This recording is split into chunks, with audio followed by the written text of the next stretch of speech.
everyone, welcome to Botany Insider, and in this lecture we would be understanding about one of the most important topic, that is the survivorship curves, and also we would be understanding about the RNK selection. So first of all, let us understand about the survivorship curve, that what survivorship curve actually is. So when we talk about survivorship curve, so a survivorship curve is a graph that is showing the number or the proportion of the individuals that are surviving to each age group for a given species or a group, that is the males or the females.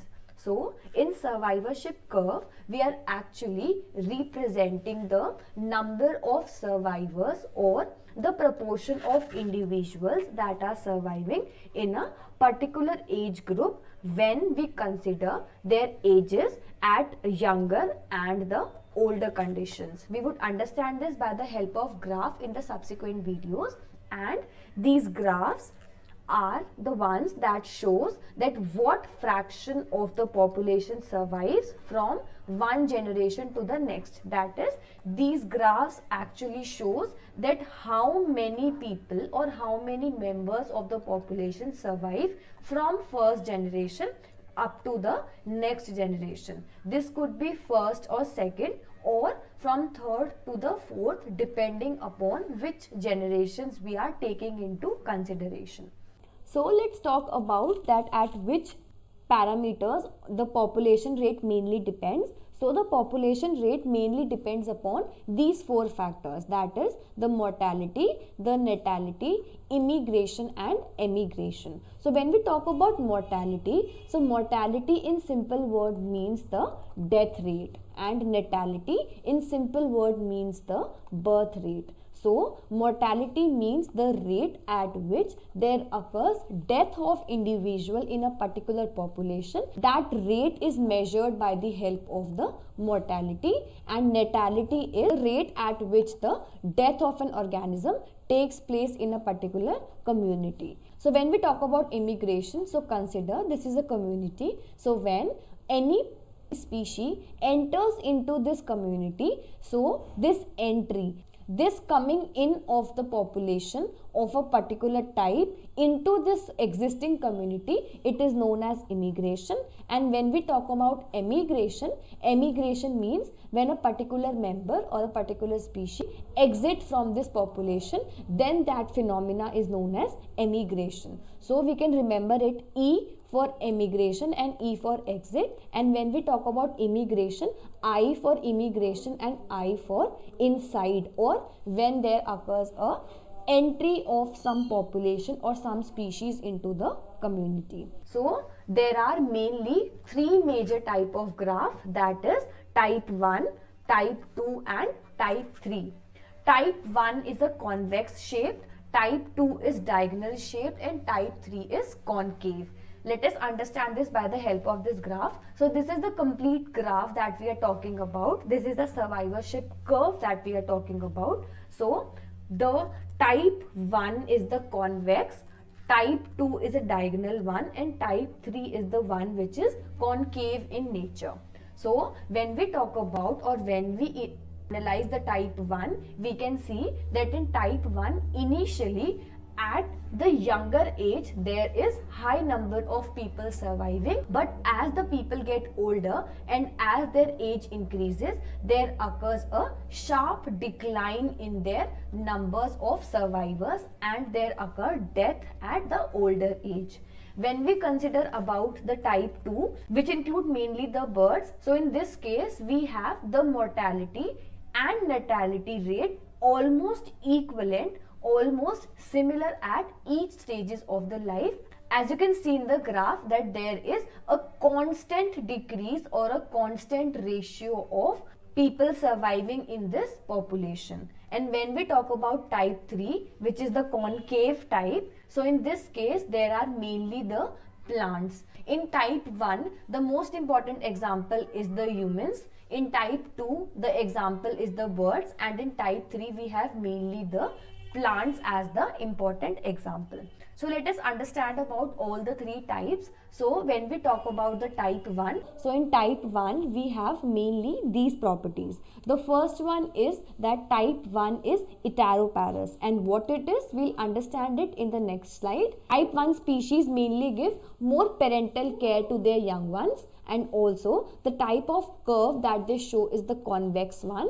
There is more mortality at the later stage, that is there is more death rate at later stage, as we have just understood in this graph that type 1 have more mortality or more death at the older stage. At the initial stage there is more of natality rate.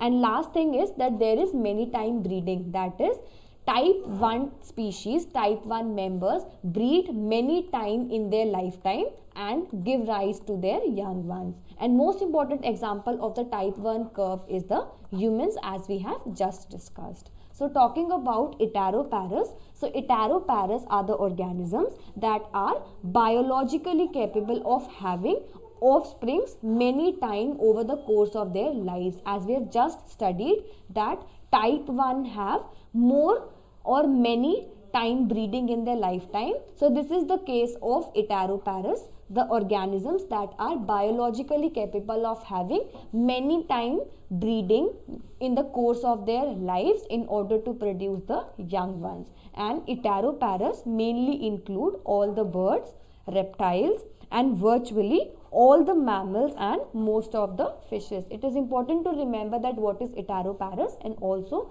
the common and important examples of the same. Let's move forward and understand about the type 2. So type 2 is the diagonal type of curve, as we've just studied, that is the curve which looks like a straight slanting line. In type 2 we have constant mortality rate at each stage, that is there is constant threat of individual of losing their life in the case of type 2, and the most common example is the birds, as we can see in the figure also.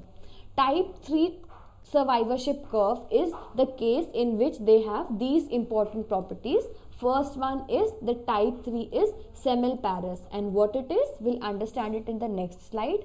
In type 3 there is no or little parental care, and there is more mortality at early stage, that is in the initial time of their life, in the young time of their life there is more mortality rate in the case of type 3 curve, and there occurs mainly one time breeding in their complete life cycle. And the most common example is the microbes and the fishes. Talking about Semelparous, so Semelparous are the organisms that have the characteristic of having a single reproductive episode before their death, that is these organisms reproduce only one time in their complete life cycle. Example, microbes and fishes. It is important to remember that what is Heteroparous and what is Semelparous. They are common examples because many questions have been asked previously from this topic. So let's understand about one more very important topic of CSIR, that is R selected and K selected species. So when we talk about R and K, first of all we need to understand that what is the meaning of R and what is the meaning of K. So in simple word, R means that those species that are based upon R, and what is R? R stands for intrinsic rate of increase. That is, those species that depend on the intrinsic rate of increase are known as R selected species. And when we talk about K selected, so K selected species are the one that depend upon the carrying capacity of the environment. What it is, let us understand it by the help of this graph. So consider this graph. We have number of individuals on the y-axis and the time on the x-axis. R selected species are the one that follows this J-shaped curve in the initial time, and K selected species are the one that follows a S-shaped or a sigmoidal shaped curve in their life cycle. And what is carrying capacity? So carrying capacity in simple word means the maximum amount or the maximum capacity by which a particular environment could sustain a maximum number of individual in its surrounding in order to provide the sufficient food for their well-being and development. That amount or that capacity is known as the carrying capacity, which is denoted by K. So let's understand about the difference between the R selected and the K selected species, because it is very important. Many questions have been asked from this area. So we'll understand one point each time. So talking about the R selected, the first most important point is that R selected depend upon the intrinsic rate of increase. That is the species that depend upon the intrinsic rate, and K selected one are the ones that depend upon the carrying capacity, as we have just discussed. So the next point is that R selected are the one that follow type 3 curve, that is the curve in which there is more mortality at the initial stage of their life, and the K selected species mainly follow type 1 and type 2 curve, that is about which we have already discussed. R selected species are mainly unstable, that is they do not have a stable environment, they do not have a stable conditions to live in. So unstable and uncertain environment is mainly surrounded by the R selected species, but the K selected one have more stable and more predictable environment. The next point is that R selected species mainly have short lifespan, that is the lifespan of these organisms following R selection is mainly short. They have very less time span for which they are alive. And talking about K selected, they have very long time span, that is these species have a longer life as compared to the R selected. Next important thing is that R selected one follow the J-shaped curve as we have just studied, and K selected follow the S-shaped curve. What is J-shaped curve? The curve in which there is exponential growth of the individuals, and in K selected there occurs not exponential growth, but the growth depends upon the K, that is the carrying capacity. Next important point is that R selected mainly have the large clutch size. And what is clutch size? Clutch size actually means the population, that is the number of organisms in these populations is known as the clutch size, and K selected mainly have small clutch size. And why is it so? Because R selected depends upon the intrinsic rate and R selected have the J-shaped curve, so they do not depend upon the resources available. They just produce their young ones and do not care about their upbringing. But in case of K selected, they are dependent upon the carrying capacity, hence they have a smaller clutch size, that is they have less number of offspring in their population. Next important point to remember is that because R selected follows type 3, so they are semelparous in nature. And what is semelparous? We have just discussed, that is those species that breed only once in their lifetime are known as semelparous, and heteroparous is followed by the K selected, that is K selected species mainly have reproduction for more than one time in their lifetime.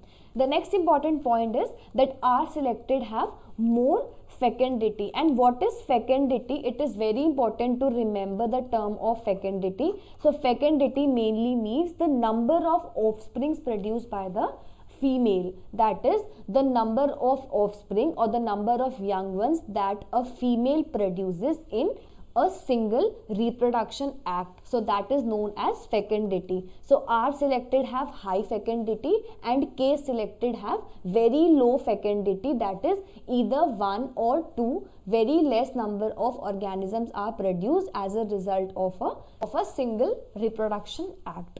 So the last point to remember is that because R selected follows type 3, so the most common example of type 3 is the microbes, because microbes reproduces many offsprings but they reproduce only once, and type 1 mainly have the humans as their example. So I hope the survivorship and the R selected and K selected species and their difference is clear to you. So if you like this video, please do like, share it with your friends, and please subscribe to my channel, and I'll be coming up very soon with the next video as well. So thank you so much for watching, and till then keep learning.